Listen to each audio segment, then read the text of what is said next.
dominant position of the Congress from 1947 till 1989 and its decline during 91 to 1999 is one of the significant feature of Indian party system. The Indian multi-party system worked differently from the multi-party system functioning in several other countries like France and Switzerland because of the existence, at least till 1989, of a dominant single party, that is Congress. Between 1947 to 67, the Congress fully dominated the Indian political scene at the national as well as at state level. Between 1971 to 74, the Congress retrieved its formidable position both at the union and state levels. However, the emergency rule imposed by it from June 1975 to March 1977 reduced its popularity to a very low ebb, and it suffered a defeat in the March 1977 elections. The united opposition, that is Janata Party, was successful in defeating it. However, the internal factionalism in the Janata Party in 1979 again set the stage for the re-emergence of the Congress as the dominant party of Indian political system in the 1980 elections. Again in 1984, the Congress scored a very spectacular victory in the Lok Sabha elections with 411 seats, but it did not do well in 1987 and 1989 elections. Between 1991-1997, the popularity of the Congress party kept on changing. In November 1993, it became successful in securing a majority in the Lok Sabha, yet it is certain that it cannot regain its traditional dominant position. It continues to suffer from internal factionalism and personality cult politics. Lack of clear ideology. Except BJP and two communist parties, that is CPI and CPM, all other parties do not have a clear-cut ideology. All the other political parties are ideologically closer to each other. They have a close resemblance in their policies and programs. Almost every party advocates democracy, secularism, socialism and Gandhism. More than this, even every party, including so-called ideological parties, is guided by only one consideration, that is power capture. Thus, politics has become issue-based rather than ideology, and pragmatism has replaced the commitment to the principles. Personality cult. Quite often, the parties are organized around an eminent leader who becomes more important than the party and its ideologies.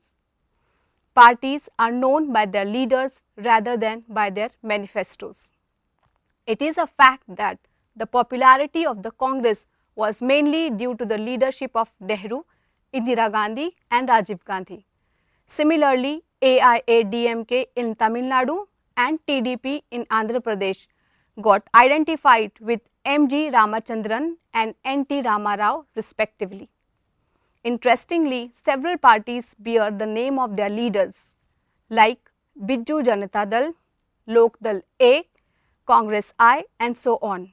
Hence, it is said that there are political personalities rather than political parties in India.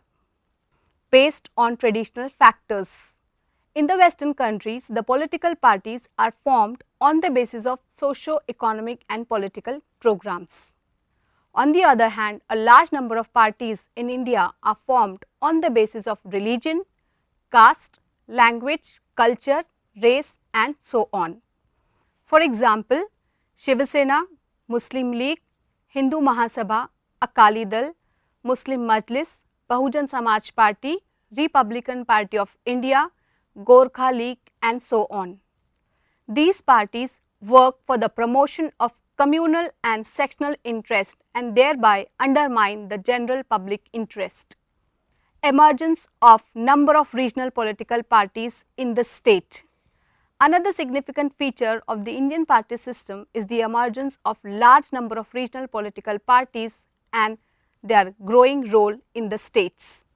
They have become the ruling parties in various states like BJD in Odisha, DMK or AIDMK in Tamil Nadu, in Punjab Akali Dal, in Assam, Assam Gana Parishad, in Maharashtra Shiv Sena and so on. In the beginning, they were confined to the regional politics only, but of late they have come to play a significant role in the national politics due to coalition government at the centre. In the late 1984 elections, the TDP emerged as the largest opposition party in the Lok Sabha. Lack of effective opposition. An effective opposition is very essential for the successful operation of the parliamentary democracy prevalent in India.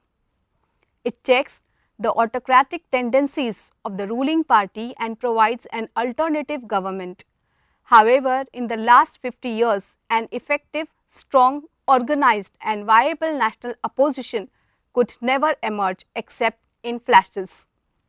The opposition parties have no unity and very often adopt mutually conflicting positions with respect to the ruling party. They have failed to play a constructive role in the functioning of the body politic and in the process of national building. Unprincipled alliance. Political parties in India often resort to unprincipled electoral alliances and coalition for securing short-term gains. At the time of January 1980 elections, almost all the political parties entered into unprincipled alliances. The AIADMK was supporting the Lok Dal vis-a-vis the Janata Party at the centre, and yet in Tamil Nadu, it entered into an electoral alliance with a communal party like Muslim League or other regional parties like DMK and AIDMK in Tamil Nadu, and National Conference in Jammu Kashmir. It is quite evident that now it has become very difficult, if not impossible, for any single political party to wield power. The centre is being ruled by coalition. However, the existence of a multi-party system as well as the presence of a large number of independent candidates in the elections has been at times posing problems before the Indian parliamentary system. During 1989-1998, all the Lok Sabha elections were hung houses, and as a result, the process of government making became very complex and problematic. The fluid nature of party politics and party alliances added fuel to this problem. Many scholars therefore started advocating that the time has come to replace the parliamentary system with presidential system, with the existing parliamentary system for limiting the role of political parties to the sphere of legislation. Almost everyone suggested one or the other change in the Indian constitutional system. However, there could not emerge a national consensus on this issue. In 1999 elections to the 13th Lok Sabha elections were held, and in these the National Democratic Alliance of 24 parties got a simple majority and formed the government. The people of India are now becoming aware of the realities of multi-party system and its naturalness for a plural society like India. The recent trend of offering support to the government from outside is causing a serious concern to the stability of the government both at the centre and state level, as the parties get to enjoy all the powers without participating in the government and sharing any responsibility. They dominate the government and influence the decision making by giving threat of withdrawal or support in case of failing to comply with their demands. One of the ways to put an end to unethical defections would be to disintegrate legislature and executive and make the membership of executive incompatible with that of legislature. The French and Swiss parliamentary models are illustrative of such incompatibility. If this principle of incompatibility be introduced in the Indian constitution, the motivation for defection would be affected, and with it the inclination of members to defect will vanish. This as an additional advantage of providing for appointment of experts. In modern era, when executive has to attain to specialize and in complex problems of administration, it is preferable to have executive of experts than politicians. Though this would give a wide discretion to the President in appointing the Prime Minister and wide discretion to the Prime Minister in choosing other ministers. Parliament could always have a check on dishonest exercise of such discretion with its power to pass a no confidence motion and get rid of the executive as a whole. While summing up the discussion of the salient features of the Indian party system and trend in Indian politics, we can say that it is as yet a developing party system. The existence of a large number of political parties, both at national, regional, secular and communal, fairly well organized or somewhat loosely organized parties, makes the Indian political party system scenario more complex and even confusing. I hope you have understood the role and influence of political parties in the politics of India. Thank you.